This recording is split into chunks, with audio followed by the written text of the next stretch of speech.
Good morning. Welcome to Precalculus, Law of Cosines, Part 2. And this is Monday, May 4th. Happy May, everyone. Let me get my pen going here. Okay. Well, the last lesson we did, we left off. And here is the problem that we didn't get to. So, solve the following oblique triangle. For simplicity, round lengths and angles to the nearest tenth and nearest degree, respectively. So I advise you make a rough sketch of this. It doesn't need to be perfect. Okay, here's what I want you to notice. B is obviously the longest side. So if that's the case, write this down in your notes. When solving an oblique triangle in which only the three sides are known, always use the cosine law for the longest side given. Okay? Always, always, always, always. Pause the video and write that down. Okay. Now, the answers we're going to get for angle B is 127. We'll get the other answers in a moment, but because B is the longest side, we're going to use the B squared law of cosine. A squared plus C squared minus 2AC times cosine of B. Now, we're going to show you how to get 127 here by bringing this down. Move that there. Okay. B is equal to 9, so 9 squared. A is equal to 6, so 6 squared. C is equal to 4, so 4 squared. Minus 2 times A is 6. C is 4, and then times the cosine of B. 9 squared is 81, 36, 16, and then 24 times 2 minus 48 cosine B. 81 equals, add those together, 52 minus 48 cosine B. Realize 48's timesing, so you take away 52. You don't subtract 52 and 48. Take away 52 and get my calculator out. 81 minus 52, 29. 29 equals negative 48 cosine B. It's timesing. You divide it. Divide both sides by negative 48. Now, 29 divided by negative 48 is giving me a decimal answer of negative 0.6042. Okay.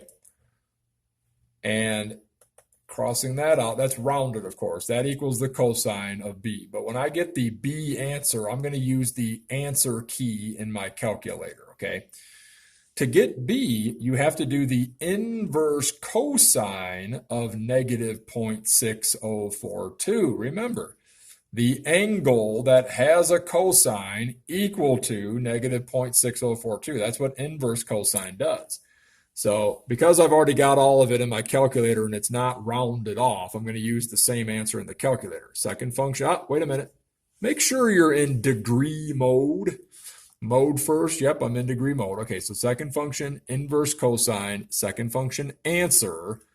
And the inverse cosine of that is 127. Okay, and that's how we got 127 for B, or how we get that. What was I going to say? We're fine. Yeah, round it off. The direction said to round to the nearest degree. So 127's right up there. Okay. Now that being said, we still got to figure out, if this is 127, we got to figure out these two angles. Because solving for any triangle means you find every unknown. So every unknown angle and every unknown side. Now, you can use the other two law of cosines to figure this out. I'm just going to go ahead and default to this right here, okay? The law of sines. Now, the answers are 32 and 21, but let's see why here. See if I can bring this down and the 127 down. Okay, that's good. Extend my page. All right, there we go. And then here's my laws. All right, so using the laws of sine now, I can figure some of this. I can figure these out as well. So A is what, 6. And I don't know what the angle across from A is. So if I use 6 for A, I'm saying sine of angle A. Now, I have to use B and sine B because that's the two that I know. I know what side B is. I know what angle B is. So I'm going to use 9 for side B. And then for angle B, you're looking at sine of 127. Cross multiply, 9 times the sine of A equals, be careful, 6 times the sine of 127. It's not 127 times 6. It's 6 times the sine of 127. By the way, in your calculator, you need to put a whole parenthesis around the 127. Divide by 9, and the sine of A is equal to, we can do all that in one step if you put that parenthesis in there, 6 sine 127, make sure you're in degree mode still, close the parenthesis up, and then hit divide, and you should see 0.5324. Of course, that's an approximation, 5324. Now I'm going to use the answer key, because now what I have to do is I have to use or do inverse sine of 0.5324, and that'll give me angle A.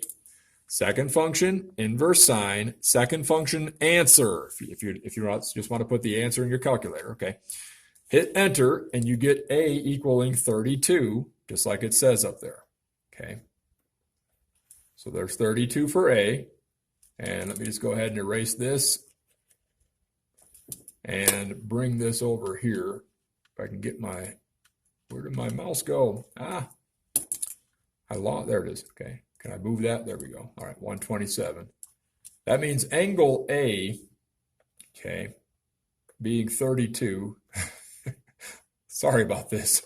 Okay, all right, here we go. 32 is right there. Well, think about it. 32 plus 127 gives you what? 951. What do you add to 159 to get 180? Okay, you take it away, you get 21. Okay, so there's your angle C of 21 up there. All right. Try this one on your own. Pause the video. Okay, welcome back. I didn't show you the answer yet because I just want to make a point. Side C is the longest side. So you should have used the C squared equals A squared plus B squared minus 2AB cosine C, angle C, to figure this out. Now, here's the three answers. All right, 30, 52, and 98. If you did not get those, email me and I'll show you how. All right, try those problems and have a good night.